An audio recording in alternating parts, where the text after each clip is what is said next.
Tingnan mo guys, yung mga barya natin noong araw. Sobrang gaganda pa oh. Ang 1 piso na si Jose Rizal. At ang 5 piso nga si Marcos. May taon na 1975. Tingnan mo guys kung gaano kayaman ang Pilipinas noong araw. Yan oh. Hindi nagbago ang kanilang mga itsura oh. Napakagagandang barya. Tingnan mo naman yung mga barya natin ngayon oh. Ano nangyari na nito? Guys oh. Kasi puro puthaw na ang ginagamit niyan, puro metal. Yan oh, 5 piso. Nasisira. Ano, tingnan mo kung gaano kapangit ang mga pira natin ngayon. Yan oh. Nasisira dahil sa mga metal composition. Nung araw oh, tingnan mo yung piso natin na Jose Rizal. Yan oh. Talaga namang ang ganda pa. Hanggang ngayon guys, maganda pa rin ang kanyang komposisyon, ang kanyang itsura. Dahil napakaganda ang kanyang komposisyon. Biruin mo guys, binibili ng tagi 1 milyon yan. O di may 4 na milyon na ako. You know, coins ni Jose Rizal, coins ng Pilipinas. Ito kaya guys, yung 5 piso natin na sira-sira na. Tsaka ito, piso natin na sira-sira. Yan. Bibilihin kaya yan guys ng 1 milyon? Tingnan mo mabuti guys kung gaano mahirap.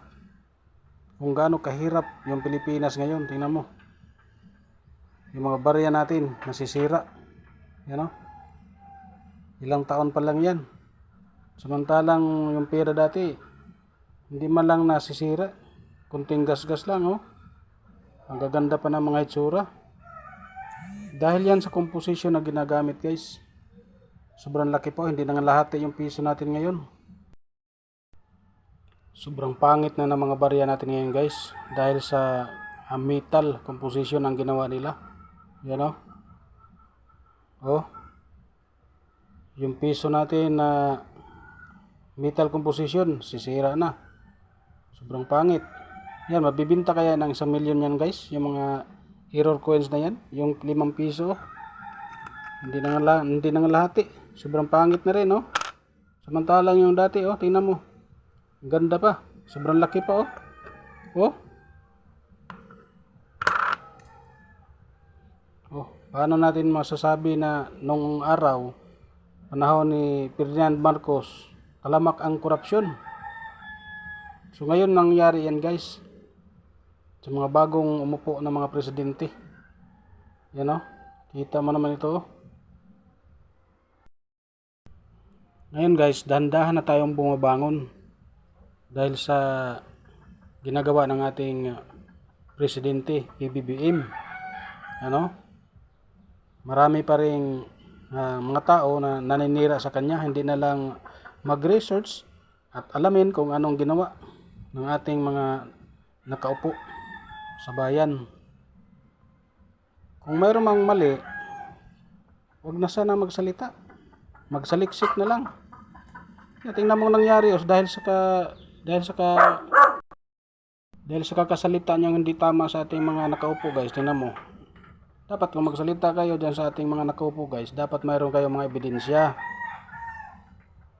Para hindi kayo bunganga lang ng bunganga doon sa mga nakaupo na wala naman kayo nakikita ng mga mali.